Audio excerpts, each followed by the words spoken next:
Hello friends, welcome back to my channel. I'm CS Bharti Gupta. Our today's topic of this video is on the important amendment that has been done in the case of MGT9, that is extract of annual return. Yes friends, there is an amendment that has been done in case of annual return, extract of annual return.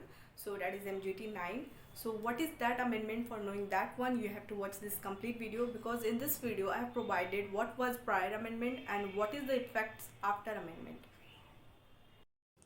As we all know that कि before amendment, as per the rule, companies management and administration rules 2014 के हिसाब से ये बोला गया था कि जितनी भी कंपनी है, सारी कंपनियों को extract of annual return that is in the form of MGT9 उसको बोर्ड रिपोर्ट में अटैच करने होंगे।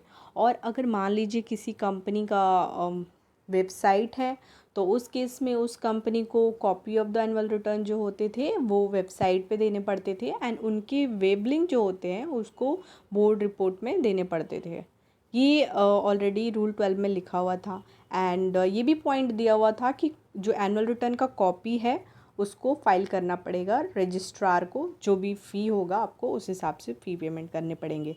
तो ये पॉइंट्स तो हम लोग ऑलरेडी जानते हैं पहले से कि हमें MGT9 फाइल करने पड़ते हैं। बट आफ्टर अमेंडमेंट जो कि इफ़ेक्टिव है 5 मार्च 2021 से, इसमें ये बोला गया है कि सिंपली इस पॉइंट को सब्स्टिट्यूट किया गया है, copy of the annual return shall be filed with the registrar with such fee. So ये पॉइंट ऑलरेडी था हमारे बिफोर अमेंडमेंट में भी, तो सिंपली इसी पॉइंट को रखा गया है कि हमें एनुअल रिटर्न फाइल करने पड़ेंगे।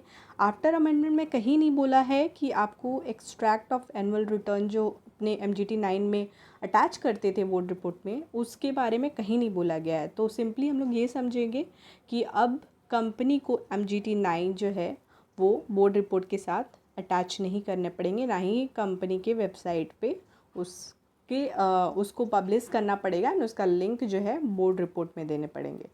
तो मेनली यही अमेंडमेंट था कि बिफोर अमेंडमेंट अपने को MGT9 प्रिपेयर करने होते थे, एंड वेबसाइट का भी जो भी मैंने आपको बताया मैटर, अगर आपका वेबसाइट है तो आपको वहाँ भी पब्लिश करना पड़ता था। लेकिन आफ्टर अमेंडमेंट अब MGT9 को प्रिपेयर करने के बारे में बात नहीं हो रही है, आपको नहीं प्रिपेयर करने हैं। तो फ्रेंड्स बेसिकली यही था effects before amendment and after amendment on the matter of annual return. I hope I have clarified your doubts. So if you like my videos, then please subscribe to my channel, share it as much as possible. Thank you.